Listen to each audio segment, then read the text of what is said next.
Assalamualaikum, anda sedang menonton Sekilas Fakta 6 September bersama saya, Kemilia Nur Azlan.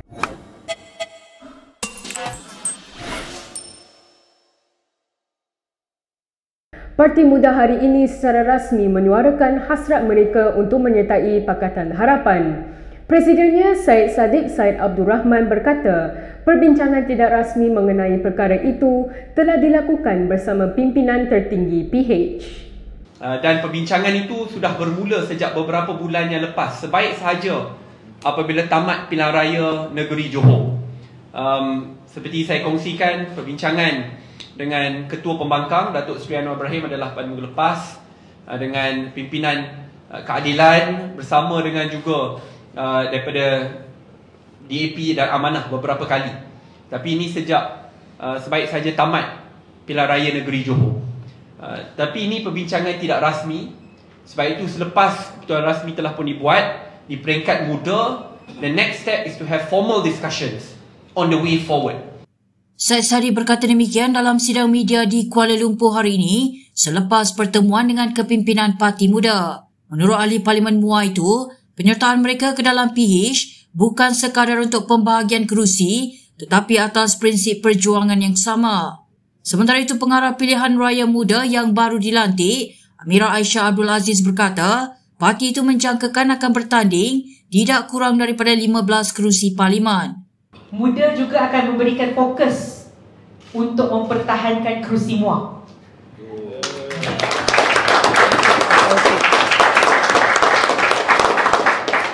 Kita juga melihat kerusi dari pelbagai negeri, bukan tertumpu kepada beberapa zon sahaja. Kita melihat kerusi parti kerajaan dari pelbagai negeri.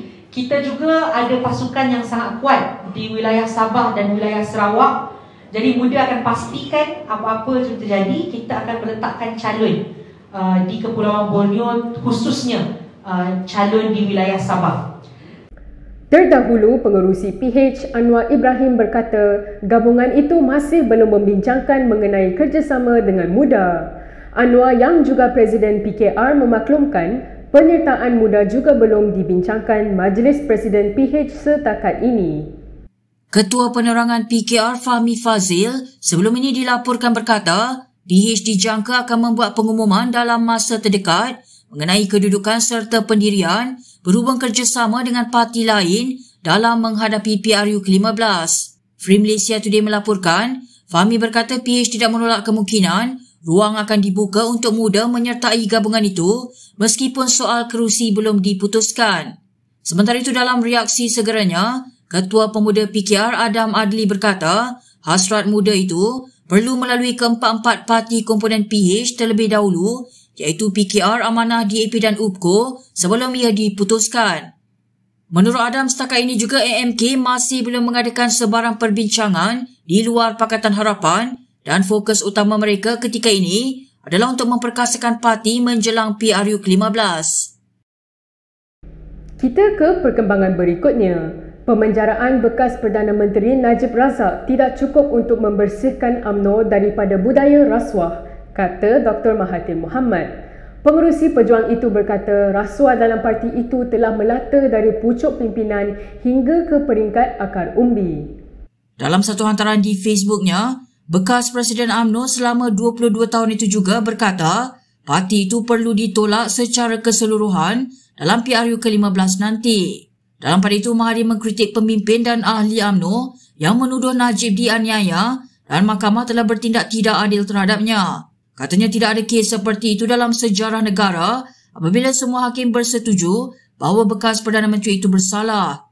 Katanya apa yang tidak adil adalah tindakan Najib yang cuba menutup bangkai gajah dengan memecat sesiapa yang cuba menyiasat salah lakuan MDB.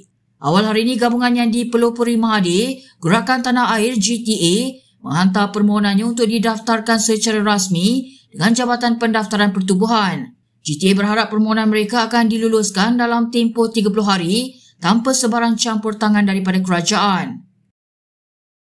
Amanah menyanjung titah yang di-Pertuan Agong berhubung kuasa menghukum dan pengampunan tidak wajar digunakan sewenang-wenangnya.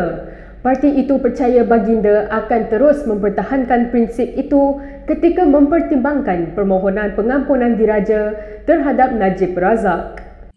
Sultan Abdullah Sultan Ahmad Shah semalam bertitah bahawa keadilan Islam tidak memberi sebarang keistimewaan atau pengecualian kepada sesiapa pun yang melakukan kesalahan. Semasa berucap merasmikan Kompleks Mahkamah Syariah Pahang di Kuantan semalam, baginda bertitah kuasa menghukum dan memberi pengampunan tidak wajar digunakan sewenang-wenangnya kerana ia bakal dipertanggungjawabkan kelak di hari kemudian. Najib sedang menjalani hukuman penjara 12 tahun atas kesalahan salah guna kuasa, pecah amanah jenayah dan pengubahan wang haram melibatkan dana 42 juta ringgit SRC International. Speaker Dewan Rakyat Azhar Azizan Harun semalam mengesahkan bahawa Najib telah memfailkan permohonan pengampunan diraja pada 2 September lalu. Statusnya sama ada akan kekal sebagai anggota Parlimen Pekan bergantung kepada keputusan tersebut. Seorang pegawai bersara dari Kementerian Kewangan berkata kerajaan Malaysia lemah disebabkan penerapan hutang antarabangsa negara yang lemah ketika itu. Siti Zawiya Muhammad Disa berkata demikian semasa perbicaraan rasuah 1MDB terhadap bekas Perdana Menteri Najib Razak. Saksi pendakwaan ke-26 itu berkata demikian semasa pemeriksaan balas oleh Peguam Bela Wan Aizuddin Wan Muhammad. Peguam itu menyoal berhubung keterangan Siti Zawiya sebelum ini berhubung surat sokongan yang didakwa ditandatangani Najib bagi 1MDB mendapatkan pinjaman $3 bilion untuk usaha sama 1MDB dengan Abar Investments BJS. Siti Zawiya menjelaskan bahawa tindakan kerajaan mengeluarkan surat sokongan bukan langkah tepat kerana keadaan fiskal negara adalah lemah. Saksi itu yang sebelum ini bertugas di bahagian pengurusan pinjaman Kementerian Kewangan berkata adalah sebahagian daripada tugasnya untuk menjaga imej negara termasuk melihat implikasi kewangan. Sementara itu, saksi itu menafikan dakwaan pihak pembelaan bahawa keterangannya mengenai Malaysia masih berhutang $3 bilion sebagai kabar angin. Katanya walaupun dia tidak tahu jika 1MDB telah berjaya membayar balik hutang itu, dia mendengarnya daripada seorang pegawai yang bertanggungjawab. Seorang ahli perniagaan warga Malaysia yang terlibat dalam skandal rasuah besar membabitkan Angkatan Tentera Laut Amerika Syarikat melarikan diri dari tahanan rumah. Leonard Glenn Francis atau dikenali sebagai Fat Leonard melarikan diri dengan memotong peranti pemantau elektronik di kakinya.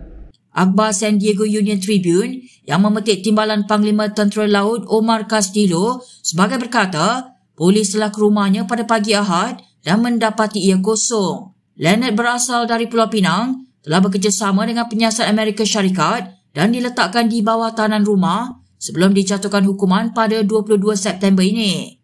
Pada 2015, Leonard mengaku bersalah merasuah pegawai tentera laut sebagai sebahagian daripada rancangan rasuah dan penipuan besar-besaran melibatkan syarikatnya yang berpengkalan di Singapura iaitu Glenn Defence Marine Asia. Syarikat itu memberi perkhidmatan kepada kapal Pacific Fleet Angkatan Tentera Laut Amerika Syarikat. Pendakwa raya berkata sebagai pertukaran kontrak, Francis memberi wang tunai kepada pegawai tentera laut selain makanan gourmet, cerut, arak dan pesta seks liar. Jabatan Kehakiman Amerika Syarikat menyifatkan rasuah tersebut sebagai penipuan besar-besaran melibatkan puluhan juta dolar dana Angkatan Tentera Laut Amerika Syarikat. Berikut beberapa lagi ringkasan berita untuk hari ini.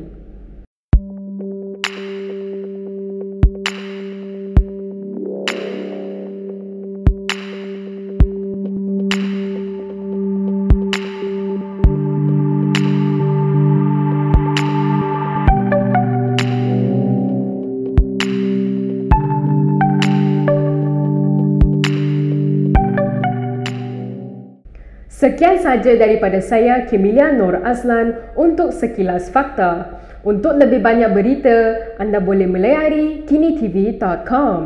Anda juga boleh mengikuti kami di Instagram, Twitter, YouTube dan Facebook.